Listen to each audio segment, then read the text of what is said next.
Hello everyone. Our today's topic is resource conservation. In our last videos, we have discussed about the what are resources and types of resources or classification of resources we have done in natural resources, human made resources and human resources. हमने सारे resources को देख लिया. हमें ये पता है कि रिसोर्सेज क्या होते हैं, उनके क्लासिफिकेशंस के बारे में जान लिया. अब हम एक छोटा अब हमारा टॉपिक है आज का रिसोर्स कंजर्वेशन. रिसोर्स कंजर्वेशन समझने से पहले एक छोटा सा एग्जांपल है, हम वाटर का एग्जांपल लेके चलते हैं. एक एक रिसोर्स है, उसके बारे में हम डिस्कस करते हैं थोड़ा सा कि वाटर रिसोर्स जो होता है हमारी लाइफ में कितना इंपॉर्टेंस रखता है. अदर रिसोर्सेज भी इंपॉर्टेंस रखते हैं, क्योंकि एक छोटी सी पिन से लेकर के बड़े से बड़े जहाज़ तक, इवन हमारे घर में जो नमक यूज़ होता है वो भी मिनरल्स और रिसोर्सेज से बनते हैं. ओके, तो आगे देखते हैं हम कि जो वाटर रिसोर्स है वो किस तरीके से हमारी लाइफ में हेल्पफुल है या हम कहाँ कहाँ पर उसको यूज़ करते हैं. जैसे आप देख सकते हैं इसमें कि हमारे घरों में यूज़ होता है, फैक्ट्रीज़ में यूज़ होता है और बिजली बनाने में यूज़ होता है. कितनी सारी जगह हैं, कोई भी ऐसा पार्ट नहीं है जहाँ पर जो वाटर रिसोर्स है वो हमारा जो यूज़ नहीं होता है. अब इस एग्जांपल से हमें पता चल गया कि वाटर कितना इंपॉर्टेंस रखता है. लेकिन हम आए दिन हम वाटर को एक्सेसिव यूज़ करते जा रहे हैं.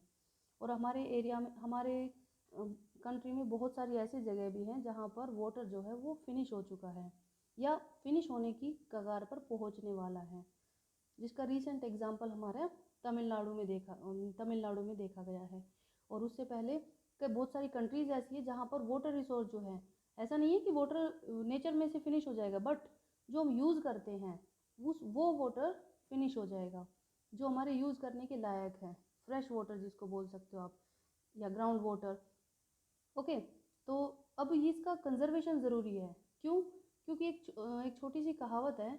ये कहते हैं कि हमारे जो दादा हैं, दादा परदादा है, उन्होंने जो पानी था, वाटर था, वो कहाँ देखा था? नदियों में देखा था. हमने कहाँ देखा? हमने टैप में देखा. और हमारे जो बच्चे हैं वो कहाँ देखेंगे? वो फोटोज़ में देखेंगे कभी पानी हुआ करता था. तो ऐसी सिचुएशन आए उससे पहले हमें जागना होगा और हमें इन रिसोर्सेज को कंजर्व करना होगा. ओके, तो हम ये कैसे कर सकते हैं? What is conservation of resources? Using resources carefully. हमें ऐसे रिसोर्सेज को यूज़ करना है केयरफुली. सो दे तो क्यों ज़रूरी है resource conservation? Using resources carefully. हमें रिसोर्सेज को इस तरीके से यूज़ करना चाहिए केयरफुली कि वो फिनिश ना हो जल्दी से, and giving them time to get renewed. और हमें उन्हें टाइम देना चाहिए रिन्यू होने के लिए. जैसे हमारे पास में जो हमारा वाटर रिसोर्स है, मानते हैं कि वो रिन्यूएबल रिसोर्स है, बट हम उसे अगर मान लीजिए रिन्यू होने के लिए, जैसे 10 लीटर पानी है, उसको रिन्यू होने में टाइम लगता है 10 लीटर पानी में. लेकिन हम जितनी जल्दी वो रिन्यू हो रहा है उससे ज़्यादा तेज़ी से हम उसमें से निकाल रहे हैं पानी को, तो एक टाइम ऐसा आएगा कि वो फिनिश हो जाएगा. तो हमें इसे कंजर्व करने के लिए हमें उन्हें टाइम भी देना चाहिए, ताकि वो अपने आप को वो जो रिसोर्सेज है वो अपने आप को दोबारा से रिन्यू कर सके. ओके, तो अब बारी आती है सस्टेनेबल डेवलपमेंट की. ये सस्टेनेबल डेवलपमेंट होता क्या है? Kind of development which meets the need of present and also conserve them for the future. एक ऐसा डेवलपमेंट जो आज की नीड को पूरा करते हुए, जो आज प्रेजेंट है, प्रेजेंट की नीड को पूरा करते हुए, और वो कंजर्व हो सके फ्यूचर के लिए भी. मीन्स वो फ्यूचर नीड्स के लिए या फ्यूचर जनरेशन्स के लिए भी हम उसको बचा के रख सकें, ताकि हम आने वाली पीढ़ी को कुछ जो हमारे पास रिसोर्सेज है या हमारे जो फोर फादर्स हैं उन्होंने जो हमें रिसोर्सेज दिए हैं, हम उनको सौंप सके ताकि वो भी यूज़ कर सके. अदरवाइज जो रिसोर्सेज है वो फिनिश हो जाएंगे. तो सस्टेनेबल डेवलपमेंट क्या होता है? इस तरीके का डेवलपमेंट जो प्रेजेंट नीड्स को पूरा करते हुए और फ्यूचर के लिए भी बचा करके रखे जा सके, दैट इज़ सस्टेनेबल डेवलपमेंट. और ये जो सस्टेनेबल डेवलपमेंट की जो विचार है या जो थिंकिंग है, ये इसलिए आई क्योंकि हम हम ये सब लोग ये सोच रहे हैं कि अगर हम सारे रिसोर्सेज को आज यूज़ कर लेंगे तो जो फ्यूचर जनरेशन्स है उनके पास ये रिसोर्सेज कैसे पहुँचेंगे. जैसे हमने पहले एग्जांपल डिस्कस किया था वाटर रिसोर्स का, कि हमारे फोर फादर्स हैं, उन्होंने पानी देखा था नदियों में, फिर जो हमारे फादर हैं उन्होंने देखा था तालाबों में, और हमने देखा टैप में, और हमारे बच्चे देखेंगे फ़ोटोज़ में। तो ऐसी कंडीशन ना आए, इसके लिए सस्टेनेबल डेवलपमेंट होना ज़रूरी है। ओके, तो सस्टेनेबल डेवलपमेंट जो होता है उसके कुछ मेन प्रिंसिपल्स हैं। वो कौन कौन से हैं प्रिंसिपल्स? सबसे पहला है respect and care of all forms of life. हमें जितनी भी फॉर्म्स ऑफ लाइफ है उन सब की रिस्पेक्ट करनी चाहिए और केयर करनी चाहिए। जैसे चाहे वाइल्ड लाइफ हो, चाहे प्लांट्स हो, कोई एनिमल्स हो, या कोई अदर क्रिएचर हो, हमें उन सब की रिस्पेक्ट करनी चाहिए, उनकी केयर करनी चाहिए, क्योंकि सबकी जो इकोसिस्टम है सबका अपनी एक इम्पोर्टेंस है। अगर इस चेन में से एक भी कड़ी टूटती है तो पूरा का पूरा कंप्लीट इकोसिस्टम ही डगमगा जाएगा। इसलिए हमें सारे फॉर्म्स ऑफ लाइफ की रिस्पेक्ट करनी होगी। Improve the quality of human life, हमें ह्यूमन लाइफ की क्वालिटी को इम्प्रूव करना होगा। Conserve the earth's vitality and diversity, जो अर्थ है उसकी वाइटैलिटी को, उसकी डाइवर्सिटी को हमें कंजर्व करना होगा, उसको बचा करके रखना होगा। मतलब कि कहीं पर अगर डाइवर्सिटी है तो हमें उसे क्या करना होगा, उसे कंजर्व करना होगा, उसे बचा करके रखना होगा, ताकि वो सस्टेन कर सकें, अदरवाइज वो फिनिश हो जाएगी। Minimise the depletion of natural resources, जो नेचुरल रिसोर्सेज है उनका जो डिप्लेशन आज जिस तेज़ी से हो रहा है हमें उसको कम से कम करना होगा।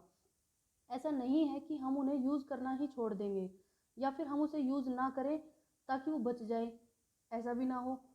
हम जैसे हमारे पास में अगर कुछ खाने का सामान है आज, तो अगर हम उसे इस तरीके से यूज़ करें कि वो आज ही सारा फिनिश हो जाए, दैट्स नॉट सस्टेनेबल डेवलपमेंट। ये हमें उसे इस तरीके से यूज़ करना है कि हम आज भी उसे खा सकें, कल भी हमारे लिए बचा रह सके। अदरवाइज क्या होगा, आज अगर फिनिश हो जाएगा तो कल हमारे पास में कहाँ से आएगा। ओके, तो उसका जो डिप्लेशन हो रहा है रिसोर्सेज का, हमें उन्हें कम से कम करना होगा। Change personal attitude and practice towards the environment, हमें हमारा जो पर्सनल एटीट्यूड है उसको बदलना होगा। पर्सनल एटीट्यूड कैसे? कि हम सब क्या सोचते हैं कि भाई मेरे अकेले के करने से क्या हो जाएगा। जैसे अगर मैं पानी, एक बाल्टी पानी वेस्ट कर दूंगा तो क्या हो जाएगा, अगर मैं एक लाइट ऑन कर दूंगा तो क्या हो जाएगा। ये जो हमारी थिंकिंग है, इसी थिंकिंग की वजह से ही सभी लोग अगर ऐसा सोचने लगे तो क्या होगा, जो एनवायरनमेंट है वो डिग्रेड होगा, वो वो डिग्रेडेशन उसकी स्टार्ट हो जाएगी। या फिर सब लोग अगर ऐसा सोचेंगे तो ये चीज़ें फिनिश होती चली जाएंगी। तो हमें अपना एटीट्यूड बदलना होगा। जब हम शुरुआत करेंगे तभी दूसरा करेगा, या हम अपने से सोच करके चलेंगे कि अगर मैं कर रहा हूँ चाहे दूसरा करे ना करे, हमें अगर अपने से शुरुआत कर रहे हैं हम, तो एक दिन बदलाव ज़रूर आएगा, क्योंकि बूंद बूंद से ही सागर भरता है।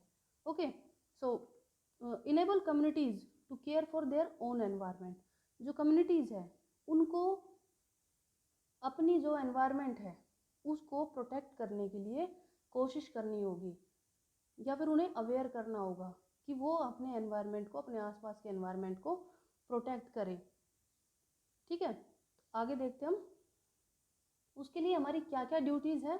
हमारी कुछ एक ड्यूटीज़ है, जैसे all the usages of renewable are sustainable, जो रिन्यूएबल रिसोर्सेज है उनको इस तरीके से यूज़ करना कि वो जो है वो सस्टेन कर सके। जैसे वाटर हो गया, हमारा सॉइल हो गई, तो उसको उनको इस तरीके से यूज़ करना कि वो आगे सस्टेन कर सके, अपने आप को रिन्यू कर सके। The diversity of life on earth is conserve, और जो डाइवर्सिटी है लाइफ की वो कंजर्व हो सके अर्थ के ऊपर। The damage of natural environmental system is minimise, और जो एनवायरमेंटल सिस्टम है उसमें जो डैमेज हो रहा है वो कम से कम करना। दीज आर आवर ड्यूटी, ये जो काम है वो हमारी ड्यूटीज़ हैं, तभी हमारा जो एनवायरनमेंट है वो कंजर्व हो पाएगा।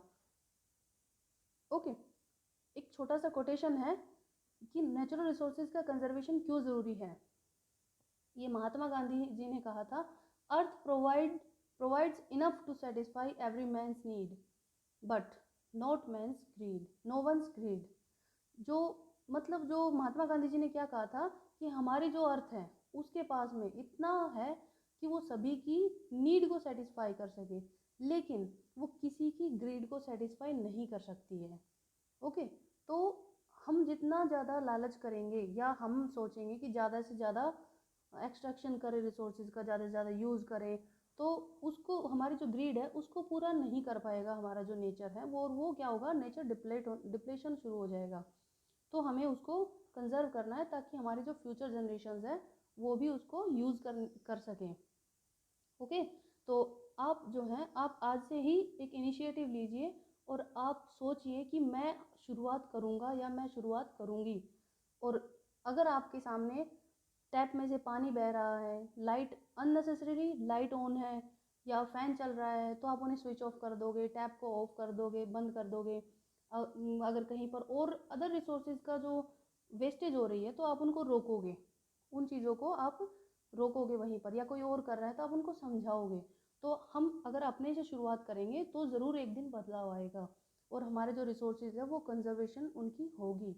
ओके, तो इसी के साथ आज का जो टॉपिक है वो फिनिश होता है और आपका जो चैप्टर है वो भी फिनिश होता है। Thank you and have a nice day.